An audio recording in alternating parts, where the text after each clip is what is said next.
tive um momento feliz na minha vida, quando o cara tem 2 pais e 2 mães? Uhum. Esse é o momento mais feliz da minha vida, porque assim, ó, eu tive o privilégio. Meu pai e minha mãe, que eu amo de paixão, assim, que foi as pessoas que me deu a vida. Uhum.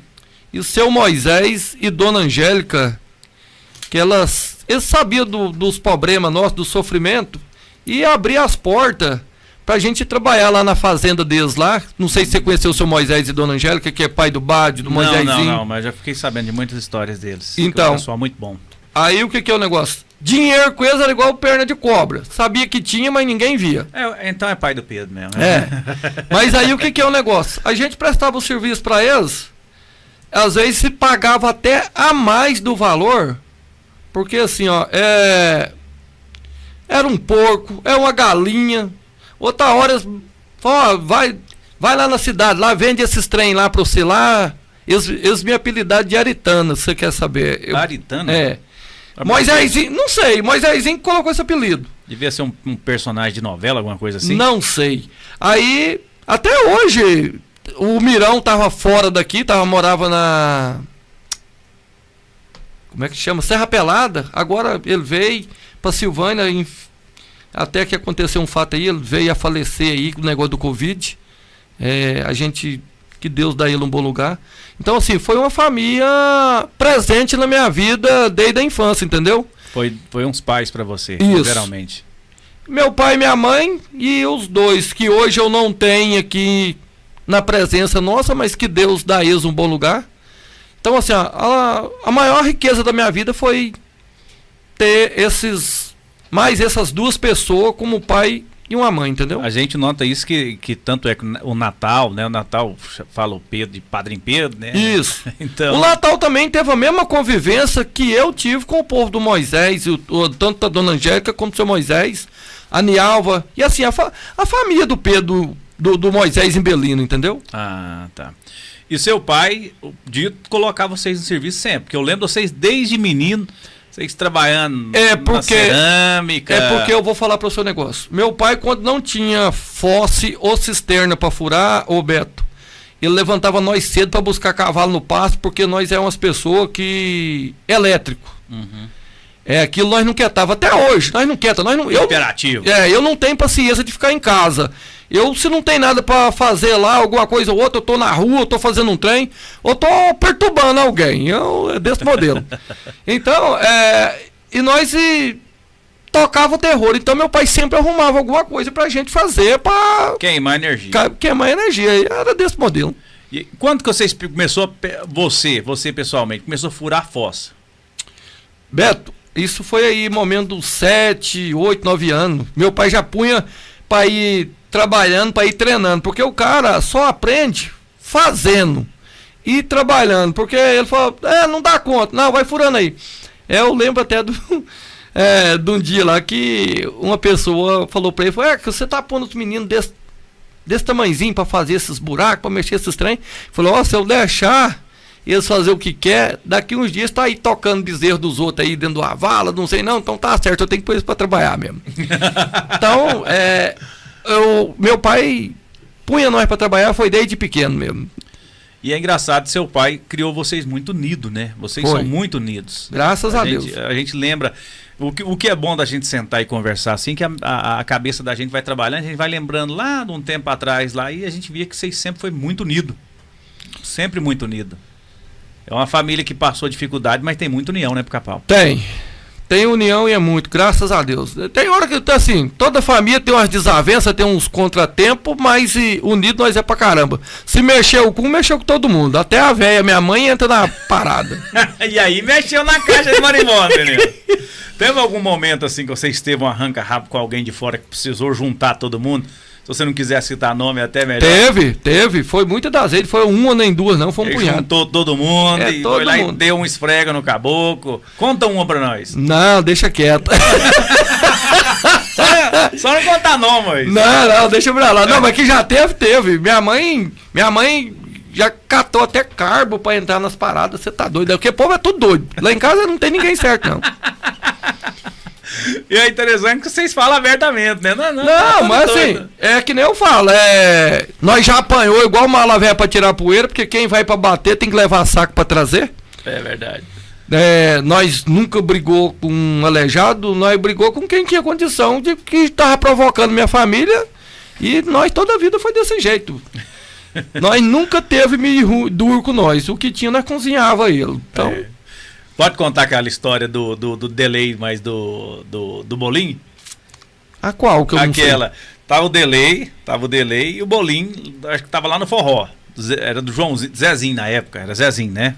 Eu acho que é do Zezinho. E tava lá e tal e coisa, e começaram a rusga lá e o bolinho danou, parece que danou com o Vanderlei, né? Ah, E aí, beleza. Então, aí o bolinho, vou lá contar pro meu pai o que você tá fazendo. Rapaz, e veio, né? Tup, tup, tup, tup. Quando é fé, o Vanderlei, sempre muito esperto, correu por detrás, subiu em cima do muro e ficou quietinho lá, que tinha o botequinho na frente, um corredorzinho, não era? tinha um portão de zinco. Um portão de zinco, e aí tinha um cantinho lá assim. E aí o Delay ficou lá quietinho lá. Hora que o bolinho chegou lá assim, que coisa, ele pulou em cima do bolinho e tá aí, bate daqui, bate dali, quando é fé. Pai, corre aqui, corre aqui, corre aqui. E o dito bolo entrou no meio, tá dando murro, aí disse que foram rolando os três, tap, tap, tap, lá no corredor. A hora que chegou na luz do poste, assim, o dito bolo falou assim: uai, bolinho, é você? Mas o que é pior, falou assim: uai, e é eu, pai? Vai, então nós temos que acabar a briga, né? Isso é verdade ou não é mentira? Não, isso foi acontecido mesmo, porque tava no escuro e meu pai, o Vanderlei chamou e o meu pai saiu e eles trovaram na porrada lá, e meu pai achando que era outra pessoa. Foi verdade. Você e seu pai se ajudaram muito na faculdade. E a minha mãe, assim, depois... Aí a minha mãe pegou, formou, né? E começou a trabalhar. E aí, um pouco depois, veio que ela teve câncer, né? Eu não sei se você sabe a história. Ela teve câncer, foi um período muito difícil que a gente teve. E tudo, mas graças a Deus ela fez o tratamento e curou. E assim, hoje eu tenho um dos meus maiores orgulhos de ter ganhado no processo da minha vida, foi o processo da minha mãe mesmo contra o INSS, sabe? Que o INSS negou o benefício da época. Foi uma história muito grande. Enfim, eu sei que eu ganhei o recurso.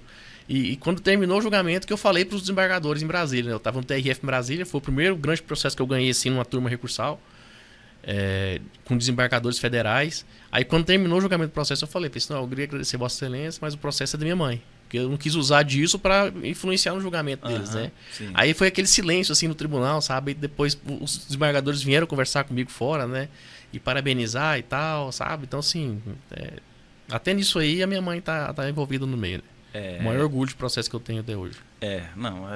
Eu lembro de você contar e assim, a gente, quando você me contou, e até hoje, assim, eu chego a arrepiar, porque é muito bonito, né, cara? Você estava defendendo o direito da sua mãe num primeiro grande recurso, no TRF, você ganhar, e sem usar até o lado emocional, né? Que você poderia utilizar, não, é minha mãe, gente, e tal, tô aqui.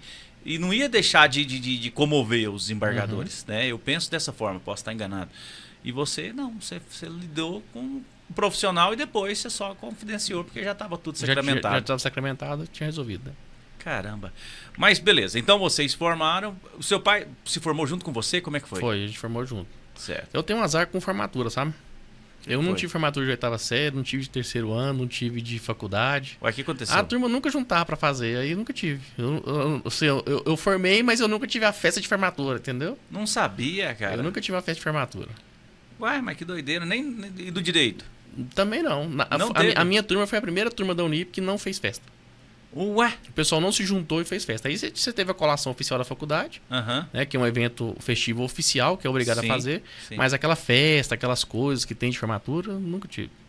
Ué, diferente. Foi algo natural. Peculiaridades, né? Eu tenho algumas peculiaridades que são, né? Você sabe que você é o rei da coincidência, né? Eu já te falei isso. Eu sei, é o rei da coincidência. E você já presenciou algumas já. Já. Se tiver de acontecer, vai acontecer. Eu sou prova vista disso aí. Se tiver, vai acontecer. Aí vocês resolveram advogar lá no fundo da sua casa. Aí a gente começou lá. Aí começou, a advocacia foi crescendo, graças a Deus, e foi aparecendo processo. E aí a gente pegou e montou um escritório aqui na rua 7 de Setembro. Lembro. Aí ali mais embaixo, aí só que assim, lá a rua era muito apertada, sabe? Era muito difícil estacionamento e tal, aí a gente foi saiu de lá e veio onde eu tô hoje, que é na rua Antônio Leão Neto. Aí a instalação melhora, aí eu já tinha um sonho de ter uma sala de reunião, consegui ter uma sala de reunião lá. Então, assim, eu sempre falo aquelas coisas assim, sonhos você vai realizando aos poucos, né? Aí você vai, realiza ele e você começa a sonhar com outros, né? Claro, claro. Eu sou um cara que eu sonhei em muita coisa, sabe? Eu sempre sou de realizações. Eu acho que um dos maiores sonhos que eu realizei na minha vida foi fazer um cruzeiro marítimo. Cruzeiro marítimo? Eu tinha um sonho muito grande, assim, eu passei 4 anos planejando, sabe, isso. E aí, quando eu cheguei, assim, lá no meio, que eu tava lá, assim, no meio do mar, em alto mar, assim, aí eu olhei para aquele dimensão do mar, assim, e falei assim, e agora, qual que é o próximo sonho? Vamos para a próxima etapa, né? Deixando um pouco do direito, eu queria tocar no assunto da vida política do seu pai e acaba que vocês também acompanharam, porque a vida política do seu pai é intensa, né? Porque ela não teve um fim, ela é muito intensa. É algo que chateou você alguma coisa? Porque eu costumo dizer que a militância, a vida política, ela parece que ela te fecha os horizontes. Cria-se um mundo naquilo ali e as pessoas vivem como aquilo ali fossem tudo na vida, né? Parece que não vê que tem vida horizonte, fora daquilo, né? Vida fora daquilo. Como é que foi essa vida política do seu pai até a parte que você já se formou e começou a advogar? Olha, assim, quando você é pequeno é um pouco mais sofrível, sabe? Porque assim, você não consegue entender muito às vezes o que está acontecendo, né? Então, assim, eu já tive oportunidades, por exemplo, de estar, por exemplo, a Câmara aqui lotada, e meu pai presidente da Câmara e as pessoas xingando, né? E você tá ali, às vezes as pessoas não sabem que você é filho, né? E aí xingando, falando mal, mas ao mesmo tempo tem várias outras pessoas que estão lá batendo palma, dizendo que está fazendo certo. Então, assim, quando você lida com o público, é muito difícil. E quando você é um parente que está próximo, talvez é um pouco pior. Porque você não tem aquela palavra de comando, né? Você não é você que toma decisões, né? Então, às vezes, você fica olhando e fala assim, mas será que esse caminho é o correto mesmo? Né? Será que está indo pelo caminho certo? E aí você ouve um lado, uma pessoa fala uma coisa, fala outra. Eu mesmo já criei muita briga com várias pessoas aqui por causa das atuações e por críticas que se fazia com meu pai, sabe? No começo. Aí depois você vai aprendendo a filtrar aquilo, aí você começa às vezes a ouvir e deixar para lá. Teve um tempo, por exemplo, eu acho que era o blog do Célio, só que bem lá atrás, quando começou, era muito intenso, não tinha muitas brigas políticas lá, né? Muita. Era aquela coisa assim, não tinha WhatsApp ainda, não tinha Instagram, Facebook, essas coisas, então sim, o pessoal usava muito lá. Eu tive altas brigas, sabe?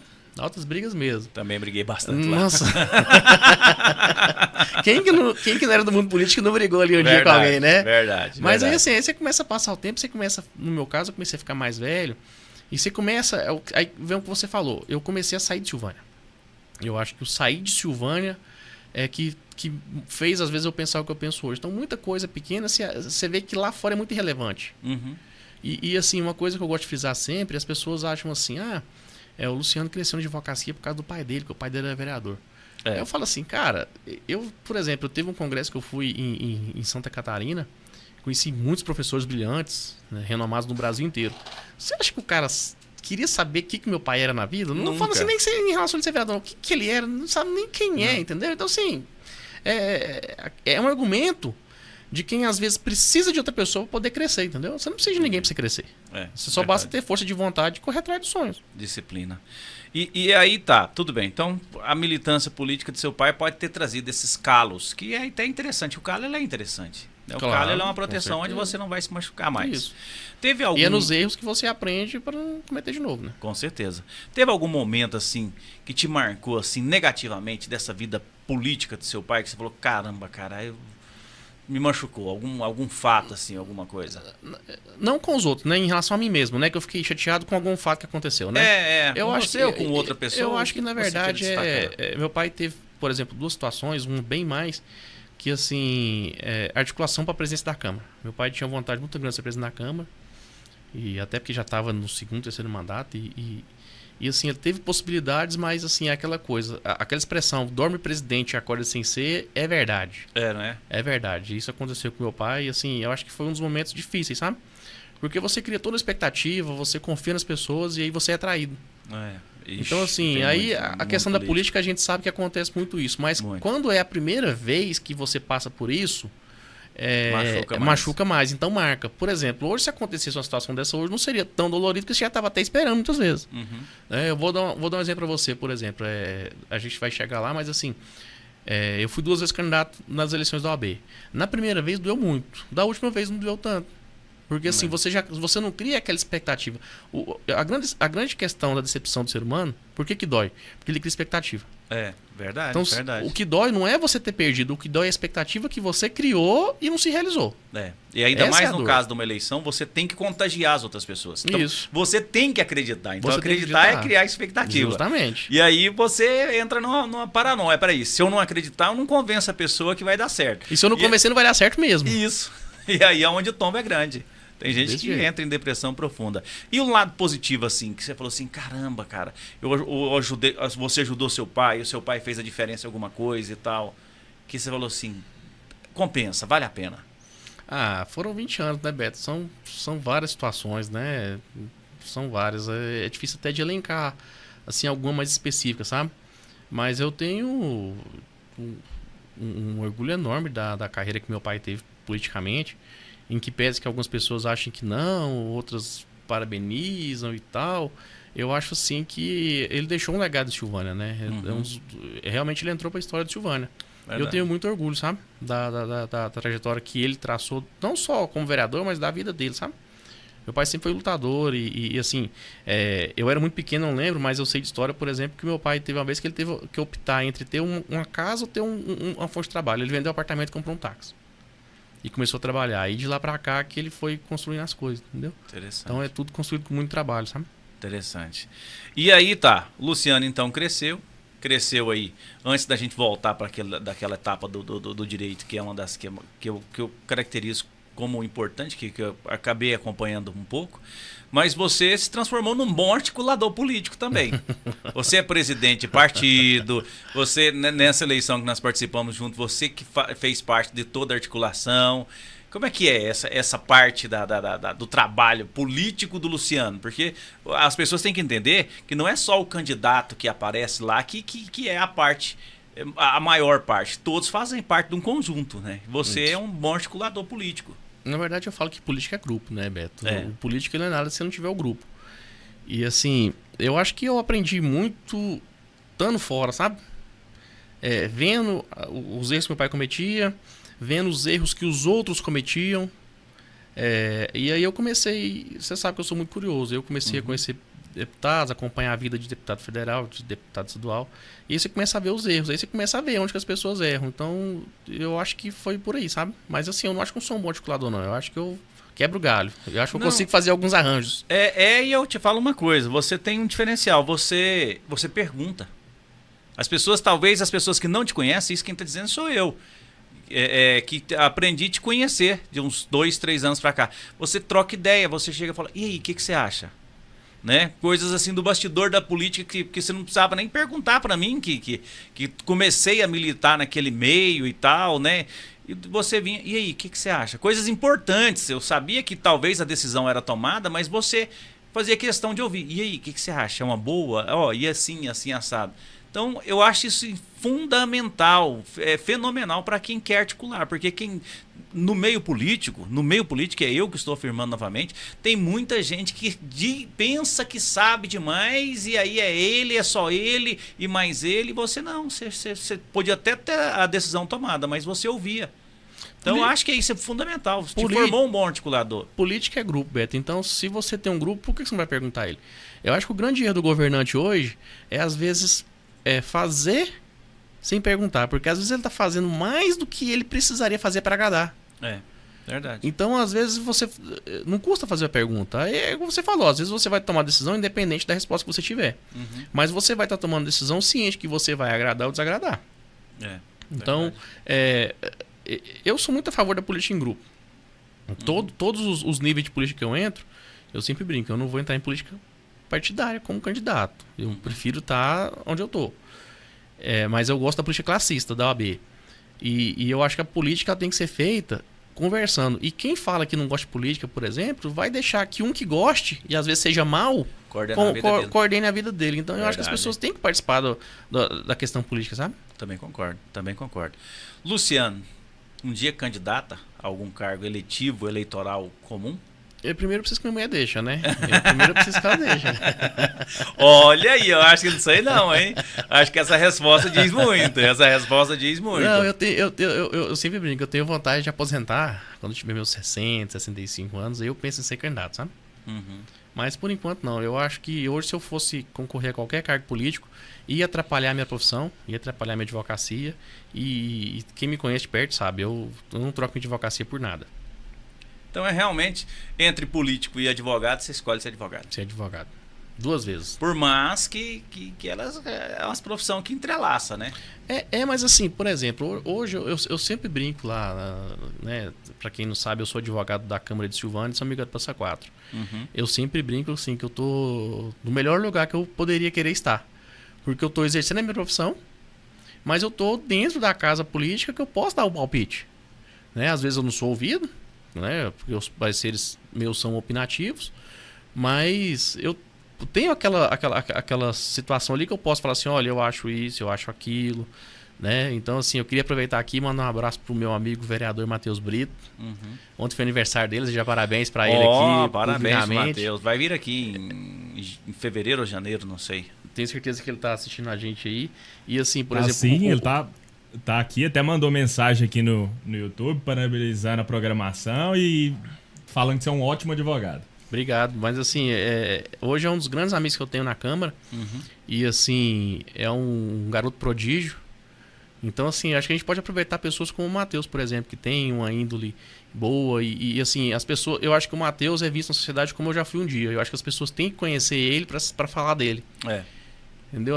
Não é porque ele é novo que ele não sabe fazer as coisas, entendeu? Ele é um cara extremamente articulado. E você participou da eleição passada, vereador. Sim. Quem acreditava nele?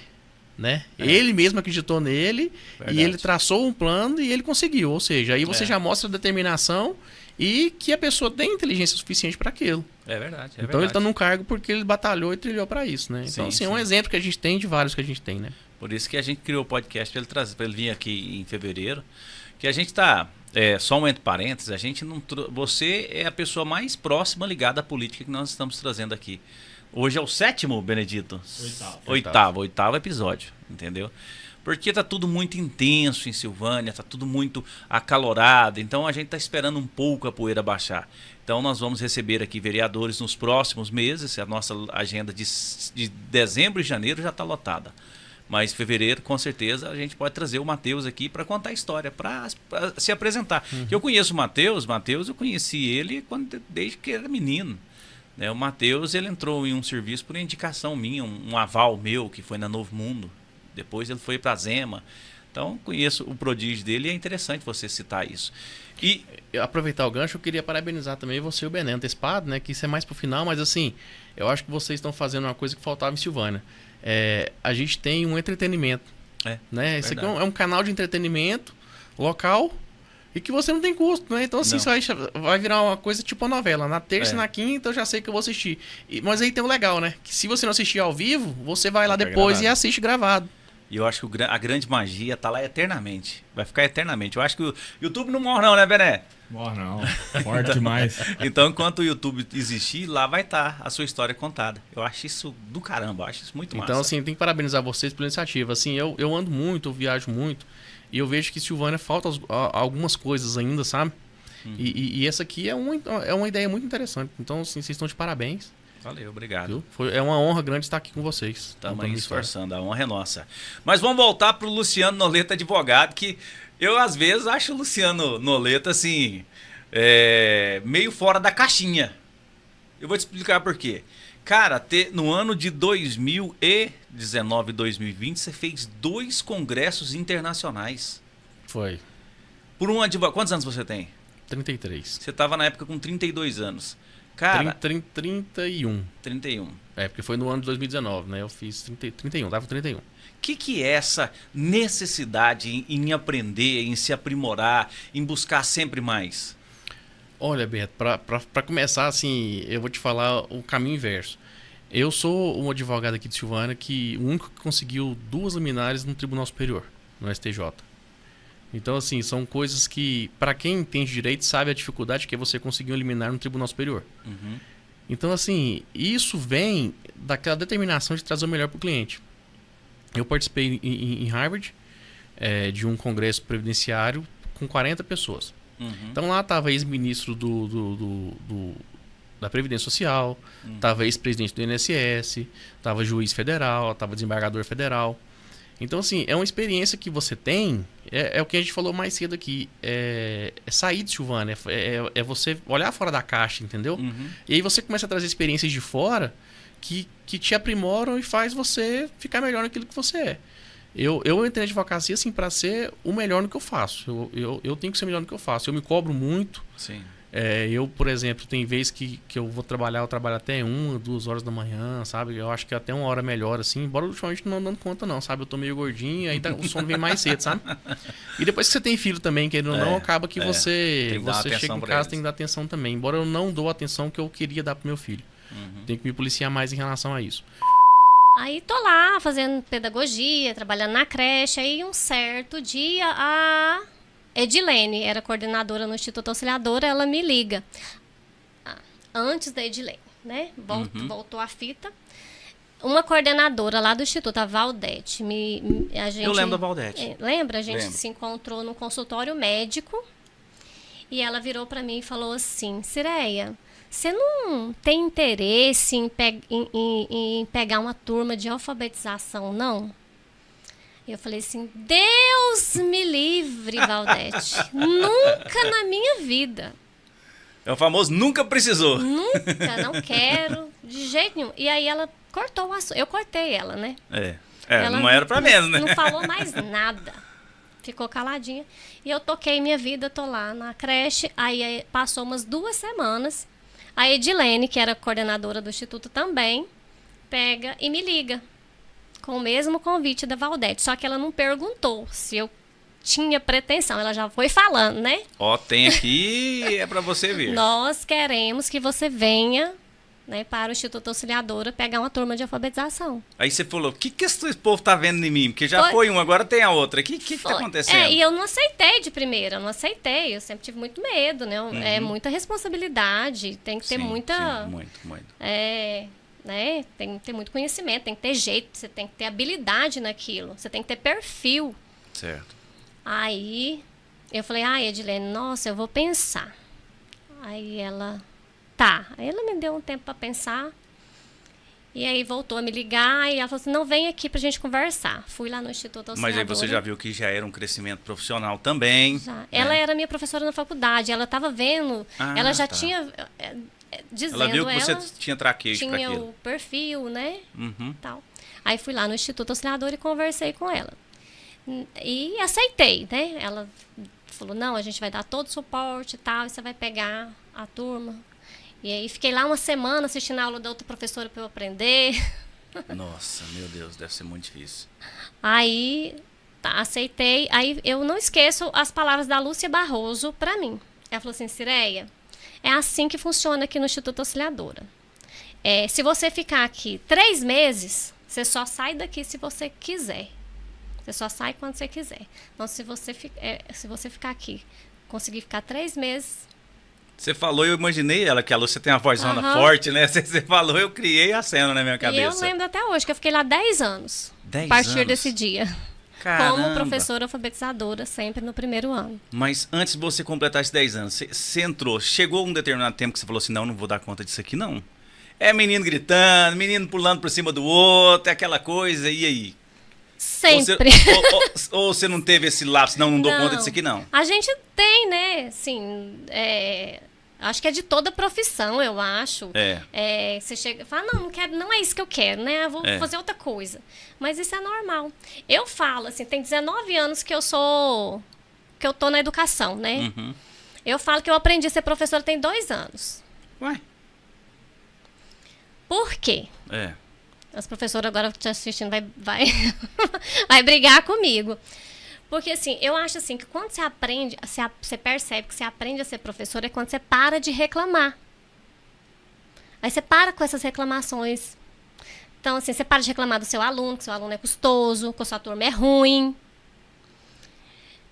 Não é porque você está pegando turma boa que você pensa: nossa, esse ano eu peguei uma turma boa. Não, é porque você aprendeu a ser professora. É porque você está dando conta das adversidades da turma. Você não acha mais difícil. Você não acha que os meninos são custosos mais. Interessante. Você não acha que a família dá trabalho mais. Mas não é que não dá. É porque você sabe conduzir, você aprende a conduzir. Habituou e sabe enfrentar. Ó, é aqui que eu tenho que organizar e vamos embora para frente. É né? a tal da empatia, né? Você se colocar no lugar do outro. Eu acho assim que o professor, quando ele aprende a ter empatia, ele aprendeu a ser professor. Interessante. Porque se o aluno ele se comporta daquele jeito, você tem que saber por que ele está com aquele comportamento. Tem um motivo. Tem algo. Né? Se por coloca detrás. no lugar dele, se coloca no lugar da família. Né? Interessante. Por isso que eu muito, falo. muito interessante. Mas beleza, aí você foi, pra gente não perder a linha cronológica. Você então pegou a alfabetização, porque é uma barra. Eu acho que eu daria conta 5 minutos. Aquela gritaria. Mas assim, na contramão disso, poxa, parece que é tão gratificante, né?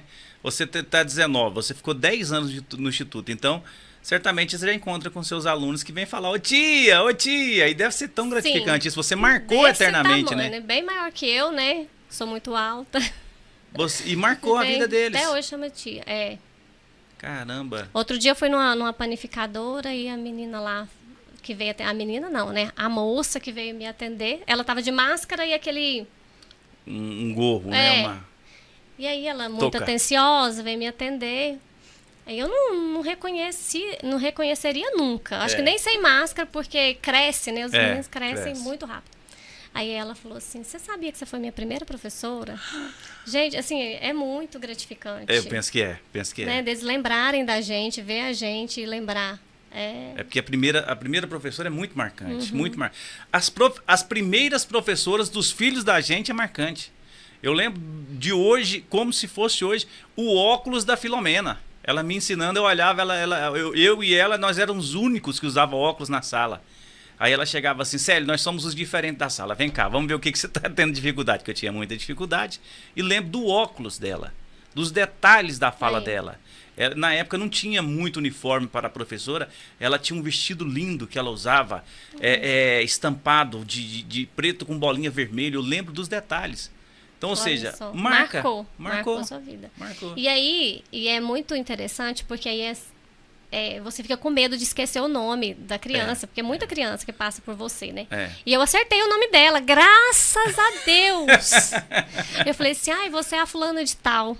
E morrendo de medo de eu estar errada. Porque aí, se eu erro o nome dela... Aí podia ser chata, podia frustrar ela. Justamente, né? Porque ela foi tão, assim...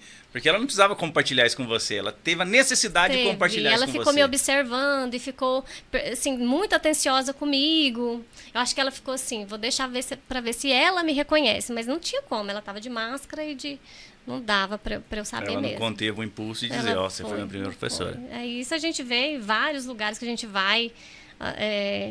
eles falarem, né, que a gente foi professora, é bom demais. Muito interessante.